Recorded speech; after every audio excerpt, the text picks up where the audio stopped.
I'm going to be sharing with you in this video why jealousy is a waste of your emotional capacity and consciousness. And I really don't know how else to communicate this. Like, I've talked about this a lot on my channel, but I want to highlight in the most explicit and clear, and even in a little bit like vulgar, if that makes sense, way, that jealousy is literally a waste of your capacity. We only have a certain amount of capacity and life force and energy to channel in the direction that we want.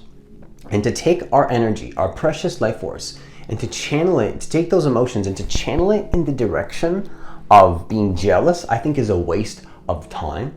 I think it's a waste of energy. I think it's immature. I think that it's not sustainable. I think that it doesn't help you or the people around you. And I'm going to share with you in this video why it's a waste of your time, a waste of your capacity and consciousness, what to do instead so that you can truly feel grounded and not like you're at the grip of this emotion that we call as humans jealousy. So if you're new to this channel, what I want you to do is I want you to hit that subscribe button. I want you to hit that notification bell because I actually post a new video every single day.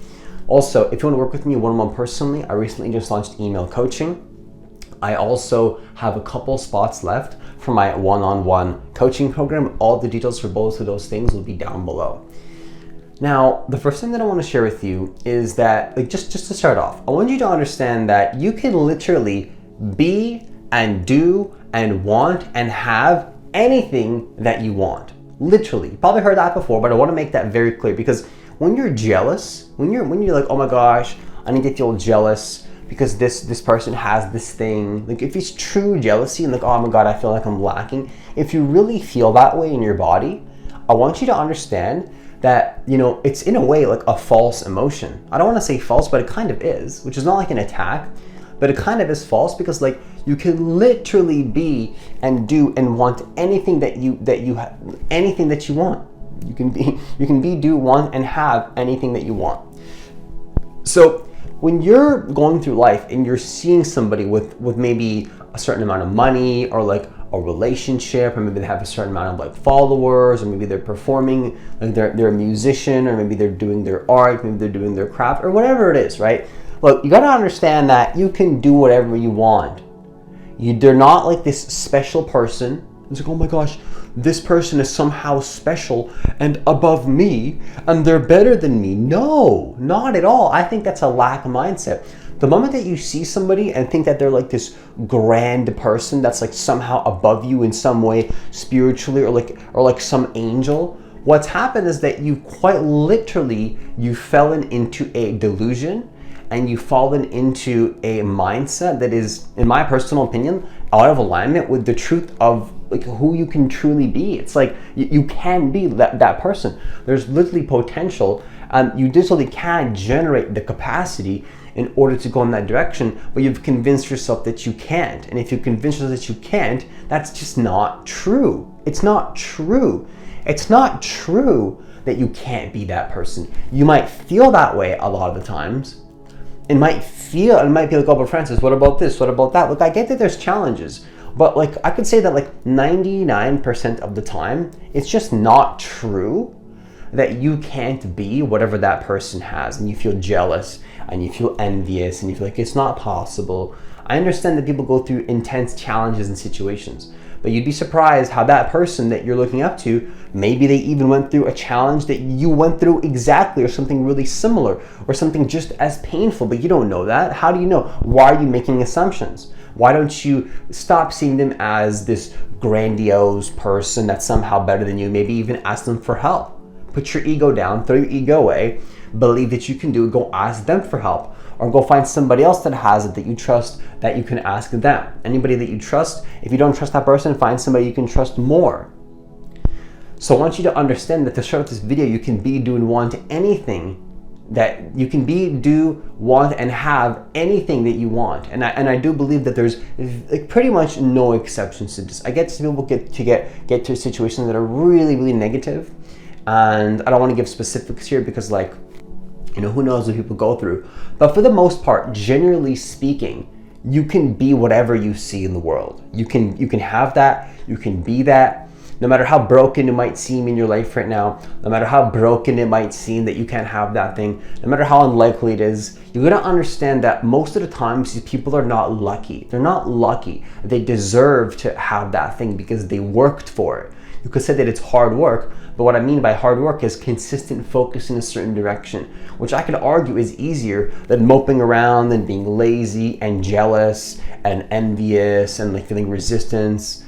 You might feel resistance along the way anyways to that path and vision that you want, but at least you'll have what you want and you might still feel those emotions, but at least you'll transmute them and have something that you desire rather than staying stuck in these like heavier and like dense emotions where like you don't feel good and you can't have what you want and it's like people are better than you. It's just a story.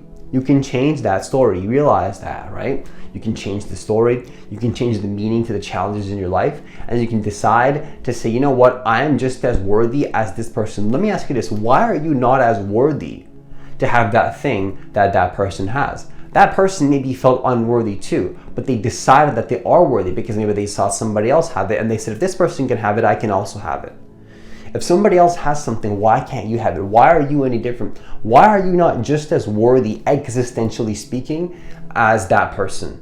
Why are you not as worthy? Existentially, like in the core of the universe, does this person deserve to be more worthy than you? Who decides? What rule book in the universe says that you're less worthy than that person to have that thing? Are you not the universe? Don't you have just as much authority to be as worthy as somebody else that decides they're worthy? How come they can decide that they're worthy and they decided that, and how come you can't be worthy? Where did that come from? It's a story. And who generates these? Where do these stories come from? You decide that story. You create the story. You create the worthiness. You create the meaning. Your self-worth is something that you decide. Your self-image and how you feel and how you appear to the world is actually a decision. It doesn't just happen. Confidence and building your character doesn't just happen by accident. It happens through choice. Confidence, that's not like this person just like, oh, was confident. You could say like, oh, maybe some people were just born confident or whatever. I don't know. Maybe some people were just born confident, but really these people that you look up as like, oh my God, this person's just naturally confident. How come I can't have that? You'd be surprised that either they have a lot of insecurities that they're not showing, that you don't see because you're looking at them as this angel that might be really insecure, or they actually did decide it and you're just making an assumption and it didn't just happen naturally. You're just assuming that it did. You're just assuming that it happened naturally and that they're better than you and that you can have it. It's just an assumption. You don't know for sure. And I'm going to be the one to tell you explicitly those two paths that maybe they're just insecure and you're not seeing those insecurities because you're putting them as some gold angel or something, or they have decided and you're just unconscious of that because you're assuming that it happened on accident, when really most of the times I believe that people become confident and worthy and of having all these things that perhaps you desire because they made a choice and they did it on purpose and did it with integrity. I think confidence is something you build. I think self-trust is something you build. I think confidence is something you deserve to have through consistent dedication and focus and action.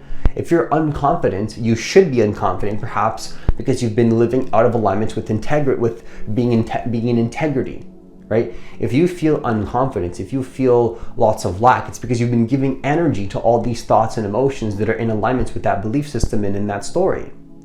But if you decide to be something, you decide you're worthy and you align your actions with that, you pick yourself up just a little bit, you build a little bit more confidence. If you did it again, you build even more confidence. If you did it again, you build even more confidence. If you do it again, you build even more confidence, and it starts to compound, then you deserve to be confident by that point. Confidence is deserved. I think confidence happens through action and through being truly like integral. Confidence is something you decide to be, not something that you just get randomly. That's what I think. I think confidence is a decision. I think confidence is something you get, and then when you do this, guess what happens? Jealousy becomes this thing where it's like, oh, that's just a waste of my time. If I start feeling jealous, I'm going to conclude this video with this. If you start feeling jealous, here's what you do. Instead of feeling jealous, if you feel jealous, instead of allowing that jealousy to control you, which it might come up sometimes, right? It could come up. I'm not perfect. I might feel jealous sometimes. I'm not going to say like, oh, I never feel jealous. I haven't in a while because I immediately see that I can have it if I feel that way. But if I ever feel that, you know what I'm going to do? And you know what I invite you to do? Is instead of being jealous, I invite you to use that as a cue to work on yourself. If you feel jealous, that's literally the cue from the universe being like, okay, pull back and work on yourself, and then go become that thing. It's just highlighting to you something that you can have and be, and it's probably showing you something that you desire. That's your compass. If you feel jealous, actually, you can use that as a tool rather than getting reactive to the jealousy, rather than falling into the trap of the jealousy, because it's really not real, in my personal opinion, rather than falling into this reactive haze of, you could say like unconsciousness, but I don't necessarily know if that's the right way to say that. I'll go more in depth on that in another video. Rather than falling into like this sort of like haze and like laziness, and it's like you kind of like your energy gets lower and you feel like you're not worthy, and you feel like you're kind of slowing down, and you feel like you can't be the person that you want to be. Rather than doing all of that, you snap yourself out of that haze. You snap yourself out of that like really irrational energy. It's an irrational energy. It's not like I want to ask you this actually before I continue with this last point. What does it get you? What does that energy give you? When you're sitting there in like this lazy, jealous energy, what does that give you? Is that helping you? Is it serving you? Are you getting any benefit whatsoever from being jealous? Is being jealous helping you to go more towards your goals? The only possible thing that I think jealousy could give you is if you reframe it as a tool and as a compass to go towards what you desire. That's the only positive spin I could see around jealousy. And by that point, you won't even see it as jealousy. You'll see it as like this emotion in your body communicating to you to work on yourself. And you're not even going to see it as jealousy anymore. You're going to be able to reprogram and reframe jealousy almost instantaneously and not allow that jealousy to have you in its grip. Because it's almost like, you could say it's almost like an illusion in a way. It kind of is. It's kind of an illusion. It's kind of this energy that's like convincing you that it's so real that you can't have this thing. It's like, but it's oftentimes just not the truth. Oftentimes it's not true at all that you can't have that thing. It's just an emotion telling you that you can't. And then that emotion, you start believing in the thoughts associated with that emotion, and you go more downward spiral. And then before you know it, you feel lack, you feel unworthy, and now you don't believe you can have anything that you want. And I don't think that's the way to live. I think that instead of being jealous, the solution here, specifically and tangibly, the most practical tool and solution that I can provide for you here, to be explicit as possible in the most logical and practical way, is to take jealousy and simply use it as a tool and a cue to work on yourself. So do the opposite of what the jealousy is telling you. If the jealousy is telling you to sit around and be lazy and mope around and feel lack, you get up, you change your thinking, you take action, you do whatever you feel you need to do to build your energy back up, and to work whatever working on yourself means to you, then do that. It could mean sitting down and resting. I don't know what it is to you, but the opposite of going down the road of living in that like lack, jealousy, like resistant energy, to do the opposite of that. Because you already know enough times, if you're watching this video, that sitting around and being jealous is going to do absolutely nothing for you. It's going to be absolutely a useless action. It's kind of an action. It's a choice, right? Sitting there in inaction and being jealous, you could say, is kind of like an action. It's a choice. It's still a choice to sit there and be jealous. You know what I mean?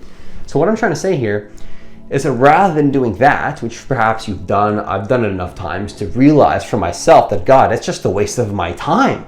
It's a waste of my emotion. I don't want to sit there. But what am I going to get from that? It's just such a waste of my energy and my time. What am I going to get from that? Am I going to receive anything from that? No, I'm going to allow this energy to like pull the life force out of my body. It's like, I don't want that. What a waste of my time.